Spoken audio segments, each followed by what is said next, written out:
તો હવે વાત કરીશું સંસ્કાર ધામની સોનેરી સિદ્ધિની।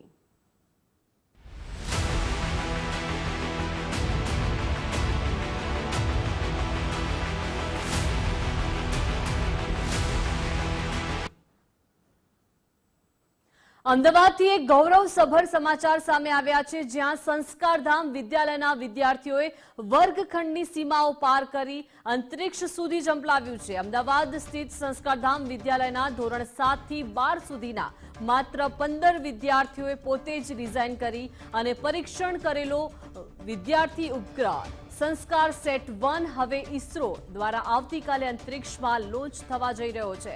આ એક અનોખી અને દુર્લભ સિદ્ધિ છે, કારણ કે વિદ્યાર્થીઓએ એક વાસ્તવિક ઉપગ્રહ મિશન પર શરૂઆતથી અંત સુધી સંપૂર્ણ રીતે કામ કર્યું છે। સંસ્કાર સેટ 1 એક નાનો ક્યુબસેટ છે, જે મુખ્યત્વે શૈક્ષણિક અને પ્રયોગાત્મક હેતુઓ માટે બનાવવામાં આવ્યો છે। આ ઉપગ્રહ દ્વારા વિદ્યાર્થીઓ ઉપગ્રહ અને પૃથ્વી વચ્ચેના સંચાર, ડેટા પ્રાપ્તિ અને વિશ્લેષણ જેવી મહત્વપૂર્ણ પ્રક્રિયાઓને વાસ્તવિક રીતે સમજશે।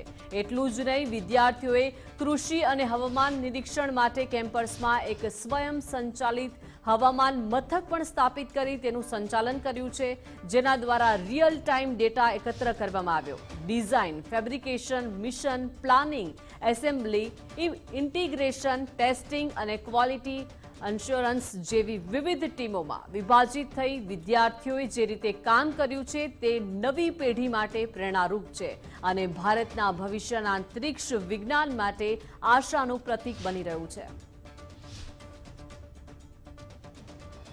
તો અમદાવાદથી આ એક ગૌરવસભર સમાચાર છે, જ્યાં સંસ્કારધામ વિદ્યાલયના વિદ્યાર્થીઓએ વર્ગખંડની સીમાઓ ઓળંગીને તેને પાર કરીને અંતરિક્ષ સુધી ઝંપલાવી દીધું છે।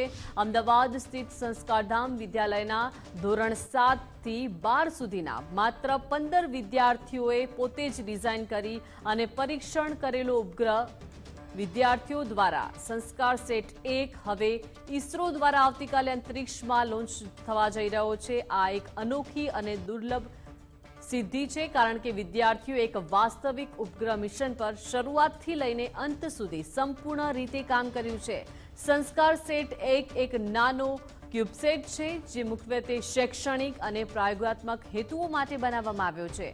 આ ઉપગ્રહ દ્વારા વિદ્યાર્થીઓ ઉપગ્રહ અને પૃથ્વી વચ્ચેના સંચાર, ડેટા પ્રાપ્તિ અને વિશ્લેષણ જેવી મહત્વપૂર્ણ પ્રક્રિયાઓને વાસ્તવિક રીતે સમજી શકશે। એટલું જ નહીં, વિદ્યાર્થીઓએ કૃષિ અને હવામાન નિરીક્ષણ માટે પણ કેમ્પસમાં એક સ્વયં સંચાલિત હવામાન મથક પણ સ્થાપિત કરી તેનું સંચાલન કર્યું છે, જેના દ્વારા રિયલ ટાઈમ ડેટા એકત્ર કરવામાં આવ્યો। Design, fabrication, mission planning, assembly, integration, testing અને ક્વોલિટી અશ્યોરન્સ જેવી વિવિધ ટીમોમાં વિભાજિત થઈ વિદ્યાર્થીઓએ જે રીતે કામ કર્યું છે તે એક નવી આવનારી પેઢી માટે પ્રેરણારૂપ છે અને ભારતના ભવિષ્યના અંતરિક્ષ વિજ્ઞાન માટે પણ આશાનું પ્રતીક બની રહ્યું છે।